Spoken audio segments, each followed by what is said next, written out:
But thank you for taking time out. Obviously, we're here to talk about influencers, but before that, I can't believe we've never spoken about this before. But like myself, you were once an employee of Blockbuster Video.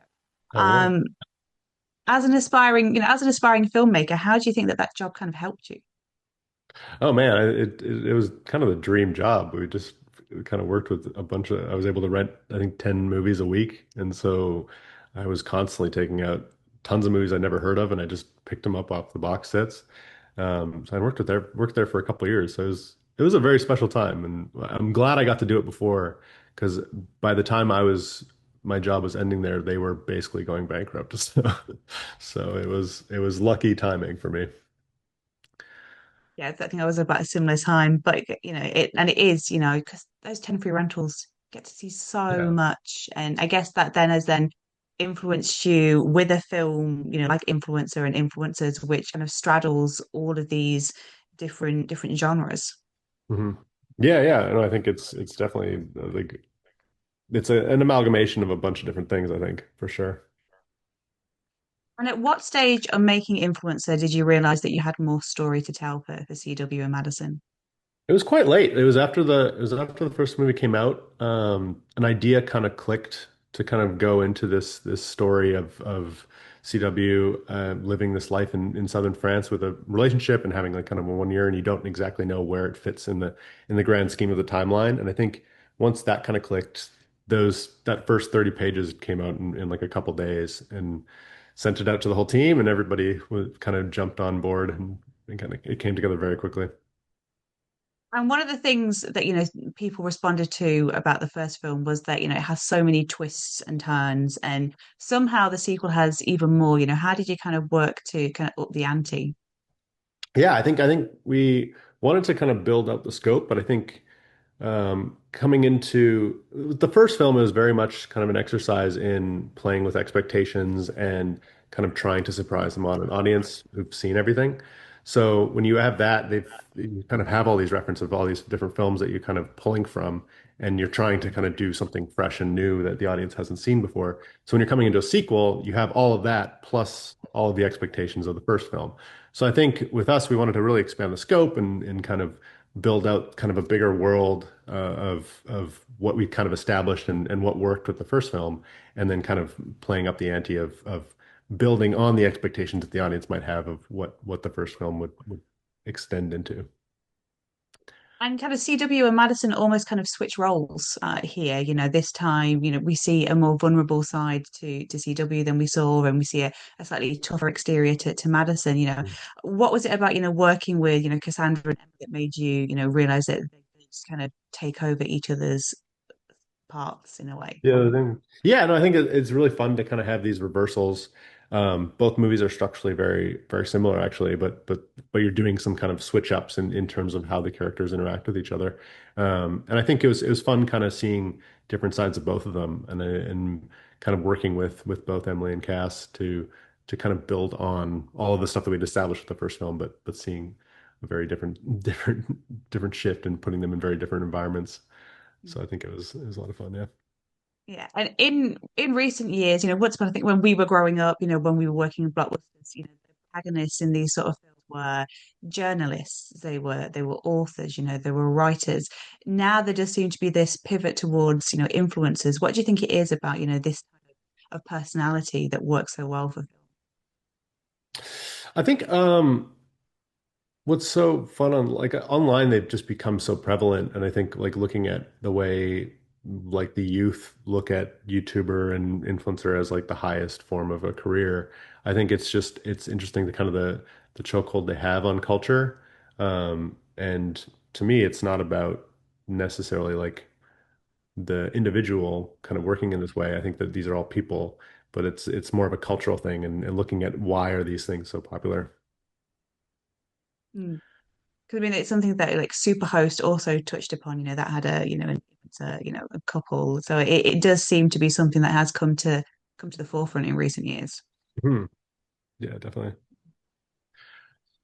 And with the film being so focused on, social media and the internet, does that make you kind of reassess your own relationship with, your online self?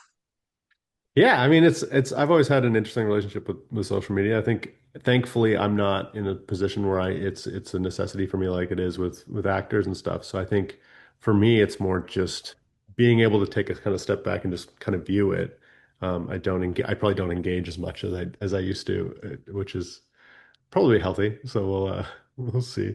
But I think as a society we're definitely figuring out a way. We really rushed into kind of social media becoming such a prevalent thing, and we're now seeing kind of the serious ramifications with kind of the youth. So I think yeah, it's an interesting thing to kind of dive into from a storytelling perspective. Um, but typically I'm just looking at more of the social ramifications. Yeah. Mm. And this film, like its predecessor, it traverses the globe. I think even, even more so this time, you're going, across, several different countries. And this is a film with a very, modest budget, but, the locations and the lifestyles that these characters lead are so luxurious. And, you managed to make this film look sort of like 10 times what it was. How did you go about finding these places and pushing that kind of element of luxury so that that comes across on screen? Yeah, I think for me it's a lot of it was just kind of like seeing places online. Like for example, Menton, where the film kind of opens in southern France, was I just saw a photo of this place. I had no idea where it was, and I was like, we got to go shoot here. I don't know where it is, but we'll figure it out. And so I think a lot of it really just comes down to kind of like what are the kind of places that are going to help the story, kind of playing into that fantasy fulfillment of being in these kind of very, very crazy places, um, and kind of building up these lifestyles. And I think for finding these places, it very much was like a process, but a lot of the time it was seeing a photo of somewhere and being like, "Oh, okay, we got to figure out where is this? How can we get here? Can we or could we find a way to be allowed to shoot here?" And the other flip side to it is these films are designed in a very specific way, as opposed to kind of a regular shoot with a big crew and all the trucks and everything. We're a very small footprint. Like the first movie was like 11 people. We added a few to this new one, but we still kept that kind of same ethos of being able to kind of travel as kind of a small, almost docu style shoot. But it must be a logistical nightmare from like a production point of view, right? Like, because I Yeah. think this one had over double the shoot Yeah. schedule as the last one. Yeah. Yeah, we shot three continents. It was like I think near 5 months where we were on the road, or at least I was on the road. And we shot all over Bali. We shot kind of all over France, and then in North America as well. So it was definitely a logistical thing. But we had great teams in both countries that were kind of prepping for us, and a great producing team that that managed to pull this crazy thing off. And one thing that I really like about these films is, they both have a fairly late title card. What was your thinking behind their placement? With the first film, it was just more of a kind of this running joke that Tesh and I have of like how far could you stretch a cold open? And I think that kind of extends itself in kind of a cheeky way into the second one where we're kind of playing with kind of the expectation of where this story takes place and kind of playing with these like narrative character swaps, kind of midway into the films. And prior to influencers, releasing this film has been on the festival circuit. It's played, pretty much everywhere around the world. How have you found the experience, traveling, with this film? And, have you noticed any different reactions, from country to country from the audience?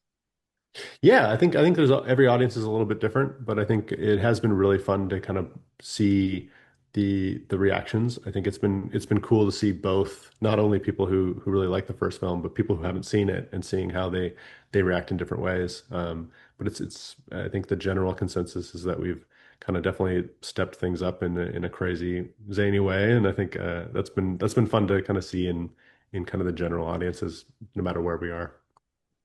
And how important do you think that festivals are for, a film like this to, help get that word out there?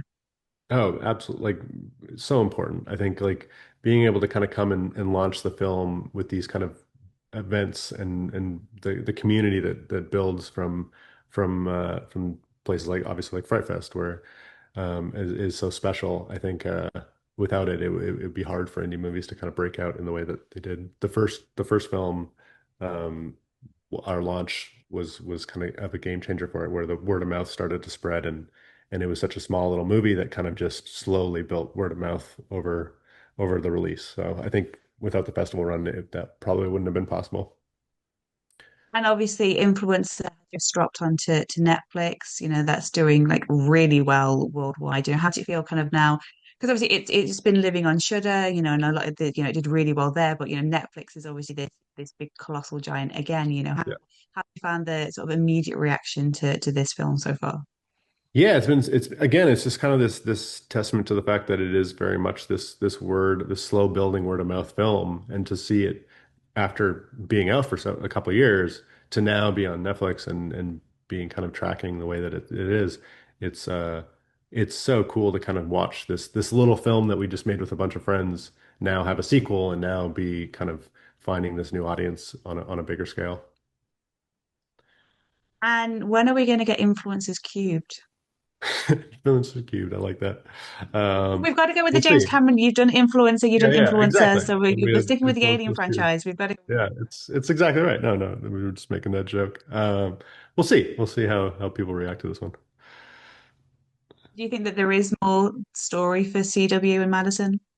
I think with the way the world's changing, there's always going to be something interesting around the corner. So whether it's this or something else, I think there's fun to be had with kind of the internet travel world.